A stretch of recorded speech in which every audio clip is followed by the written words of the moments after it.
Perkenalkan, nama saya Helena Drangamen, mahasiswa semester 7 S1 PGSD asal dari Pujar, Adunara. Tujuan saya membuat video kali ini yaitu untuk mengamati ciri-ciri makhluk hidup, khususnya pada hewan dan tumbuhan yang ada di sekitar lingkungan hidup saya. Sebelum saya melakukan pengamatan, hal yang perlu saya lakukan terlebih dahulu yaitu saya membuat tabel pengamatan, menyediakan alat tulis berupa PowerPoint, buku, dan juga sebuah HP untuk merekam kegiatan pengamatan saya dan juga pengambilan foto dalam kegiatan pengamatan saya. Pengamatan saya ini saya lakukan di lingkungan sekitar saya, yaitu di lingkungan rumah saya dan juga di lingkungan kebun saya. Untuk lebih jelasnya, tonton terus video saya sampai selesai. Berikut foto dari kelima tumbuhan yang saya amati.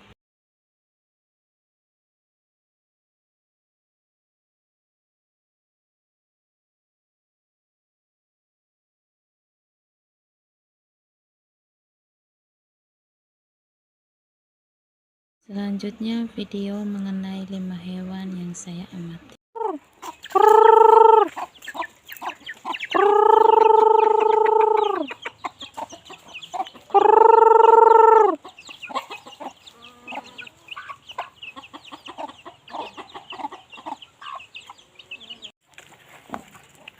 Yuk.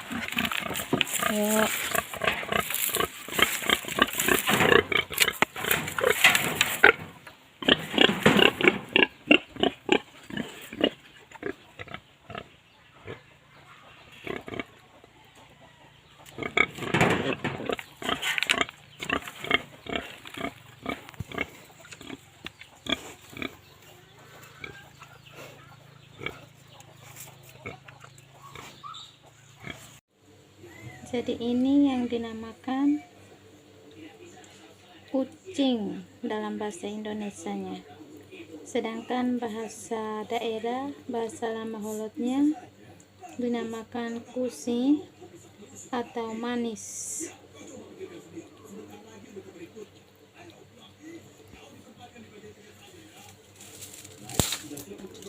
Jo.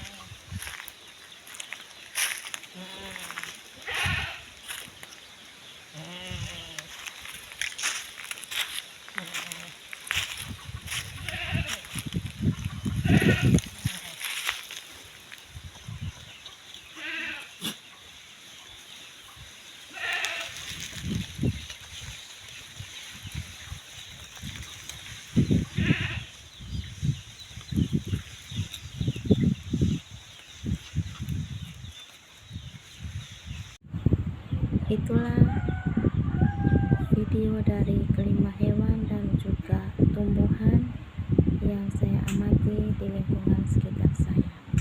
Dari hasil video saya itu dapat disimpulkan bahwa makhluk hidup memiliki persamaan dan juga perbedaan ciri-cirinya. Yang pertama kita lihat tentang persamaan. Persamaan dari kelima hewan dan juga kelima tumbuhan yang saya amati yaitu yang pertama bernapas, yang kedua bisa bergerak, yang ketiga dapat berkembang biak, yang keempat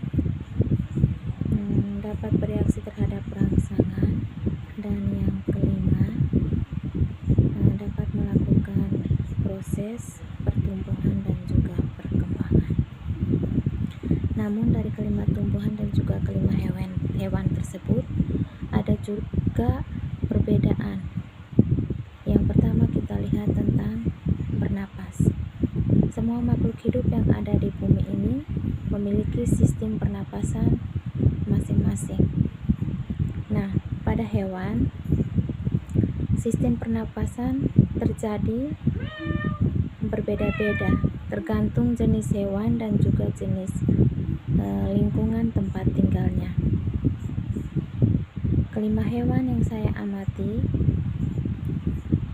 memiliki paru-paru untuk melakukan sistem pernapasan. Sedangkan pada tumbuhan, dia memerlukan oksigen dan juga karbodioksida. Proses pernapasan pada tumbuhan ini yang kita kenal dengan fotosintesis. Pada fotosintesis ini, karbodioksida akan diolah bersama dengan air dan sinar matahari. Proses tersebut berlangsung di stomata. Yang kedua, ciri yang kedua yaitu tentang bergerak. Setiap makhluk hidup pasti akan bergerak, tak terkecuali tumbuhan, meskipun tumbuhan terlihat selalu diam. Sesungguhnya tumbuhan bergerak, dan gerak pada tumbuhan tidak terlalu terlihat seperti pada hewan. Gerak pada tumbuhan bisa dipengaruhi dari cara dia menerima rangsangan dan juga cara dia memberikan rangsangan. Nah, kita lihat gerak pada tumbuhan yang dipengaruhi oleh rangsangan. Yang pertama, gerak ke fototropisme adalah gerak yang disebabkan oleh rangsangan berupa cahaya matahari, contohnya pada tanaman keladi. Yang kedua, gerak geotropisme adalah gerak yang disebabkan oleh rangsangan berupa gaya gravitasi bumi, contohnya pada pohon pisang, pohon pepaya, dan juga tumbuhan pala, tanaman pala. Gerak hidrotropisme adalah gerak yang disebabkan oleh rangsangan berupa air, contohnya pada bunga teratai. Gerak pada hewan berbeda dengan gerak pada tumbuhan. Pada hewan ada banyak cara untuk bergerak. Bergeraknya hewan tersebut menggunakan otot dan rangkanya. Karena dengan bergerak ini, hewan bisa mencari makan, melindungi diri, melakukan reproduksi, dan juga berkembang biak. Gerak hewan yang paling umum kita lihat seperti berjalan, berlari, yang biasa dilakukan oleh anjing, kucing, ayam, babi, dan kambing saat berjalan atau berlari untuk mendapatkan makanan yang kita berikan. Seperti video saya tadi, saat saya memanggil kucing ataupun memanggil yang lainnya, mereka akan bergerak sendiri menuju suara, menuju sumber suara yang mereka dengar. Yang ketiga, bereaksi terhadap rangsangan. Setiap makhluk hidup pasti bisa menanggapi atau menerima suatu rangsangan. Rangsangan yang dirasakan oleh makhluk hidup seperti bunyi, cahaya, rasa, sentuhan, bau, dan lain-lain. Reaksi pada rangsangan yang dapat dirasakan oleh hewan dan tumbuhan terjadi karena memiliki sebuah sistem khusus. Sistem tersebut ialah sistem saraf, sistem hormon, sistem otot, dan sistem indera. Hal tersebut yang membuat hewan dapat mendengar, mencium, melihat, menyentuh, dan dapat merasakan sebuah rasa. Pada hewan yang saya amati, mereka menggunakan hidung untuk mencium bau dan akan mendekatinya jika itu berupa makanan dan saat mendapatkannya mereka lalu merasakannya, bisa dimakan atau tidak.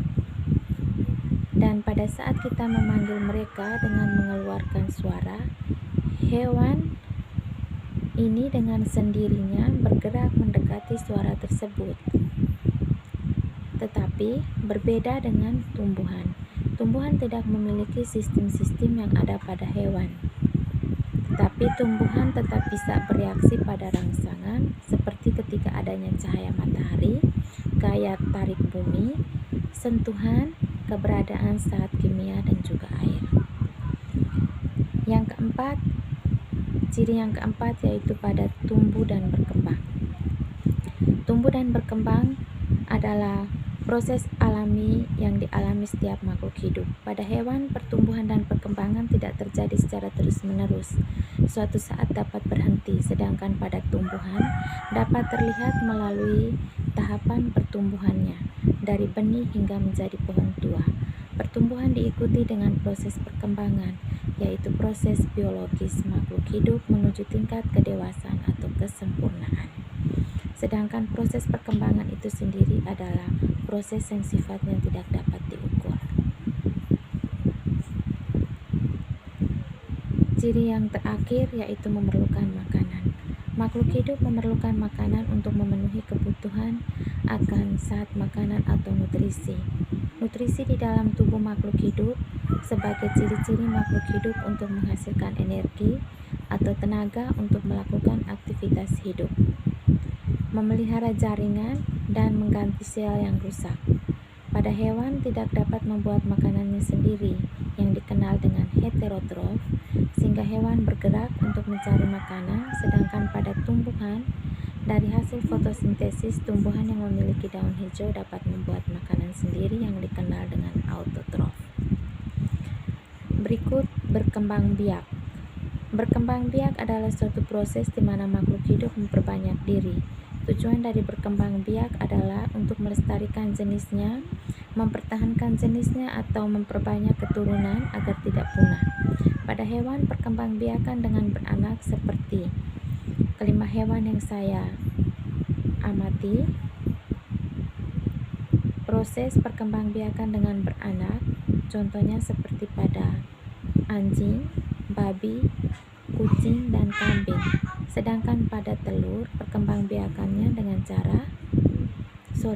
sedangkan pada ayam berkembang biak secara bertelur.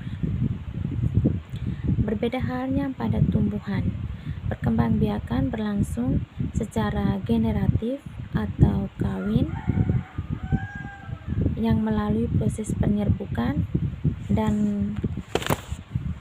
secara vegetatif atau tidak kawin, misalnya membelah diri, spora, tunas, umbi, geragi, dan akar tunggah. Perkembangbiakan tumbuhan secara buatan seperti pada stek dan juga cangkok. Nah, demikian kesimpulan dari video pengamatan saya mengenai ciri-ciri makhluk hidup. Sekian dan terima kasih.